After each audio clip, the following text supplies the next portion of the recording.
Can you just talk about the offense and how they developed throughout the preseason, the growth that you saw from throughout the quarterback room and the other positions coming together and them joining as a unit as one? Well, the first meeting we had was effort-based. You know, when people put on the tape, we wanted to make sure that everybody understands that we're going to give an extreme amount of effort every single time we take the field, and that we're going to play smart. And I thought throughout camp, you could see those two things show up. You could see our guys take pride in those two things. And anytime you want to be a good offense, right, you have to be efficient or explosive. You can't lack one or the other.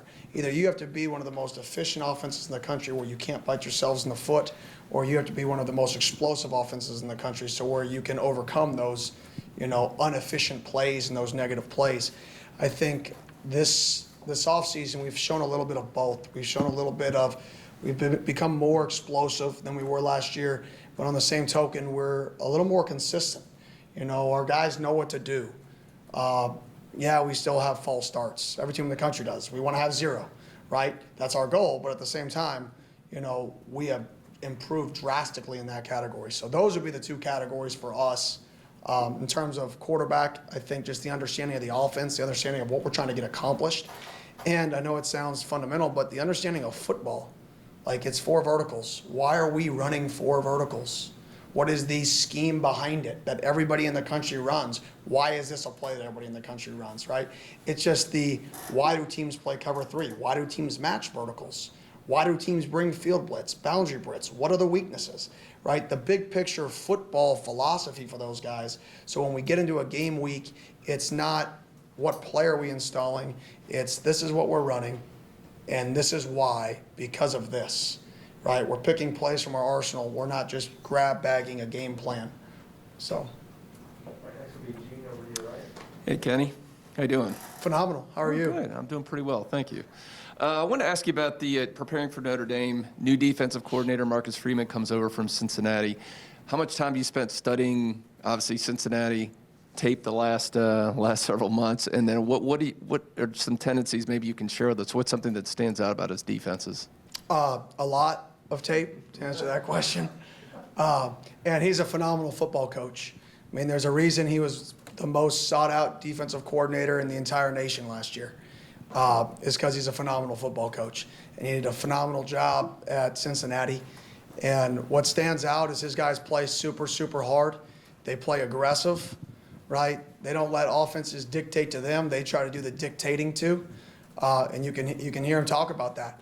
He wants to play defense like offense plays offense. He wants to be the guy that makes the calls. He wants to be the guy that imposes the will, right?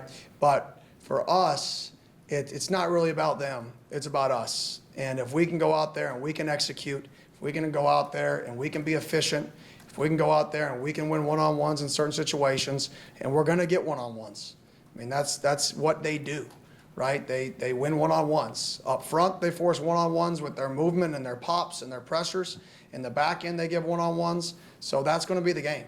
It's kind of boring to say, yeah, it's a game of football. It's going to come down to one-on-ones. But at the end of the day, that is what football is. It comes down to a game of one-on-ones in the core, in the box, and then the quarterback's trying to find the best one-on-one possible that gives the best opportunity to be successful. Can you talk about that sort of balance between explosiveness and consistency? When you guys are able to win on first down, you just seem to be so much more explosive and dynamic. Does Jordan have a better understanding and grasp of how important it is to win first and second down, or are you guys at a point now where you're even confident the way he can handle third and long? Yeah, I mean, obviously you want to be in third and short situations. Just statistically amongst all college football, I mean, those are a lot higher conversion rates. So the most important play in a drive is the first play. Right, P and 10s, possession and 10, right? That is the most important play. Possession and 10 and plays after big plays. If you can be successful after a big play on a 1st and 10, or you can be successful your first play of a drive, those are what gets you into a rhythm offensively, because both teams come off the sideline with a plan for the first play. The perfect plan. Both coaches feel great about the first call on the first play of each possession. Right? It's what team executes on that first play and what team has success on that first play can really, really affect a drive, like you're saying. And getting off to that good start, right? Keeping us out of those bad down and distances is something that we're preaching hard on. And in terms of if we get into a 3rd and long, I do have a lot of confidence in our quarterbacks and our offensive line to protect and our wideouts to win one-on-ones and our tight ends to win one-on-ones, to go out there and be in a situation where I don't think, oh, we just need to call a screen. We can actually be aggressive, throw the ball downfield, and convert. Stay on the right side for Ira.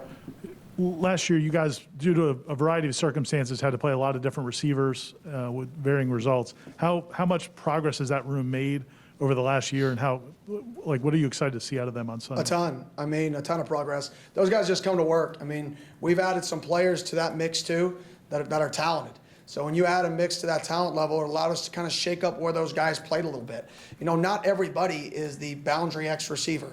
Not everybody is suited to be the number 1 receiver to the field and get pressed every play all game. Because that's what teams do to number 1 receivers to the field now. They remove them, they play press, and they say, let him beat you, right? So not everybody's suited for those roles. However, sometimes that's just the best you have that year to put in those roles. I think this year, more than last year, we've been able to move our guys around because we've had, 3 players come in that are going to have significant minutes at the wideout position that are going to allow us to move some of those guys around into more natural positions for them, into something to where they're not being jammed every snap, or something to where they can get free releases. And I think that's something for us schematically that we're working on, and from the work in that room, they've brought it every day. I don't know if there's been, we've had a lot of groups that have been consistent, but there's been an extreme amount of consistency from that wideout group this spring and fall camp, specifically this fall camp, that really excites me. Coach Norvell, I think last night on his TV show, talked about having, I think, 8 offensive linemen he thinks that can help the team win games, could be those guys if need be. I guess, would you feel about your confidence in that group relative to a year ago? Yeah, a lot more confident. I do think we have 8 guys. I think having all those guys back is key. I think that position and that position group, it's about continuity, it's about teamwork, it's about communication.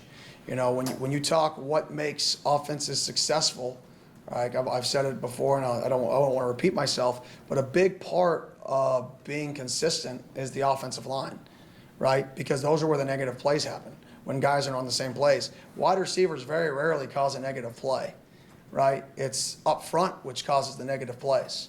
Right? So when you have a group of people that it may not be the best call, it may not be the best look, but we can get the 5 guys to block the 5 guys, and instead of it being 2nd and 13, it is 2nd and 10 or 2nd and 9. Instead of it being 1st and 15 with a penalty, it is 1st and 10 still, right? Those are the situations that I think our offensive line is going to keep us out of, is those TFLs, those big negatives, because I think we're at a lot better understanding of what we're trying to get accomplished offensively. I think Coach Atkins has done a phenomenal job teaching those guys the why. Like I said, year 1 was about teaching verbiage. This year, I felt like we've been able to teach football and teach the why we do things, not just the verbiage we call inside zone. Everybody has a word they call inside zone, right? In year 1, that's what you're teaching. In year 2, you're teaching the football. So I'm really happy with those guys, and I do believe we have 8, maybe 9. Knock over here. Kenny, with that running back room is pretty full right now. You got DJ Williams transferred in. Trayshawn Ward had a great camp. Obviously, how do you handle the rotation going in? And then once you get into a game, is it basically hot hand, or how are you going to handle all those guys? We have a specific plan for how we're going to get those guys touches. You always want to have a variety of running backs. You always want to have a bunch of running backs, because you don't want one guy to have to carry the ball 30 times, right? That's not good for him. That's not good for the football team, right? We want to be as fresh as possible going into the 4th quarter, and we want to be able to run the football in the 4th quarter. And by doing that, you've got to play a variety of backs early in the game, so you have guys that are fresh when that 4th quarter hits. So we have a specific plan to how we're going to use those guys. And to your token, there is some, if there's a hot hand, right, you're going to keep feeding the hot hand, right? But at the same time, we've got a bunch of guys that I think are going to be very successful and that have the tools necessary to be successful. So I think it's a combination of the hot hand, but at the same time, sticking to the plan to make sure we get guys rested and healthy and fresh going into that 3rd and 4th quarter.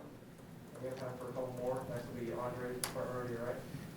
Hey, Coach. Just if you could talk about just the tight end position and just that added depth with Jordan back and just how vital of a role you see that obviously playing in the offense this season. Yeah, I mean, that's big. I mean, anybody who watches us knows we get into 12 personnel, we get into 32 personnel, we get into 22 personnel. And having a guy like Jordan, who's a veteran, a big, put his hand in the dirt tight end, along with everybody else in that room coming back, once again, that's just an influx of talent into that room. We didn't lose anybody, we just influxed the talent. I don't even know if that's a word, but the way I said it, but it works. But I mean, I'm fired up about him. I mean, that's a guy who, you talk about his story, transferring here, getting hurt, getting a 5th year back, the COVID year back, and just the mentality he's had this last year to get back. That's a dude you can trust when he goes on the field because he's put in the work and he's been determined to get to this point. Everything this last year has been for this point, right? For what we're about to do on Sunday. And that's a guy you can have great faith in and great trust because the work he's put in every single day to get himself back for this moment. You guys will have a few more days here of practice before Notre Dame. Will you learn anything from your quarterbacks, you think, here in the next few days that'll change your guys' minds in terms of how you want to utilize your quarterbacks? I don't know about that. It's just good for our guys to get out there and run a game plan. When you're running your plays and you're playing your defense every day, it's a little bit of, monotony to it, right? Based off this safety's mannerisms or this linebacker's mannerisms, you kind of have a feel for what's happening when you play your same guys every day. So the game gets super easy in fall camp, in my opinion, right, for those quarterbacks because you're like, oh, he's bluffing, right? Or, oh, he's spinning, he's rotating, oh, they're bringing boundary pressure. Because you're just so used to those guys' mannerisms and their alignments, right?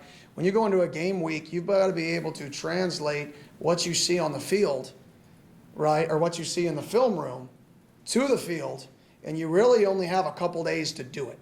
So you've got to be so dialed in to what you're looking at on the film that you can take it to the field and be able to apply it quickly. And that dynamic gets even harder when you're game planning for a team that the personnel is not what you're watching. That takes a whole new dynamic when you have a new defensive coordinator somewhere because you have to then watch one tape for the scheme, another tape for the players, and then you have to say, okay, what is this guy going to do with these players around this scheme? Because nobody's just going to carbon copy what they do. Every good coach, and he's a phenomenal defense coordinator, is going to adapt to their talent. So the game within the game, week 1, is how is he going to adapt to what he does and what he's done to the personnel that they have at Notre Dame. Last one will be Brendan from over here. Going back to the offensive line, Kenny, can you discuss the maturity and the experience that both Dylan Gibbons and Devontae Love Taylor have brought to that group? And then secondly, when you're deciding the right combination, the 5 of them, is it where Dylan Gibbons plays best, or is it more collective for that entire 5? Well, obviously, those two, it's huge having guys that have played a lot of football. What people forget is offensive line is such a reactionary position. It's probably more reactionary than any position on the field, O-line and D-line, because you're 3 inches, 4 inches away from each other.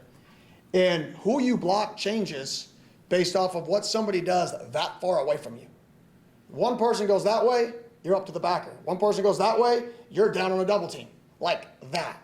So in order to train those movements, right, you need reps. So having those veterans and those guys who have played snaps and been around a lot of football, right, is huge going back to not taking TFLs, being able to handle movements because they've seen the movements full speed so much. They've seen such variety of movements. What they've seen is not something that's, oh, I've never seen that yet. Or I haven't seen that at that speed. Because you can't always replicate movements, in practice at the speed you're going to see them in a game. But those guys that have played games, those guys that have been around football for a long time, they're used to those fast, quick twitchy movements and what is their initial reaction. Because that's the key. You can't think.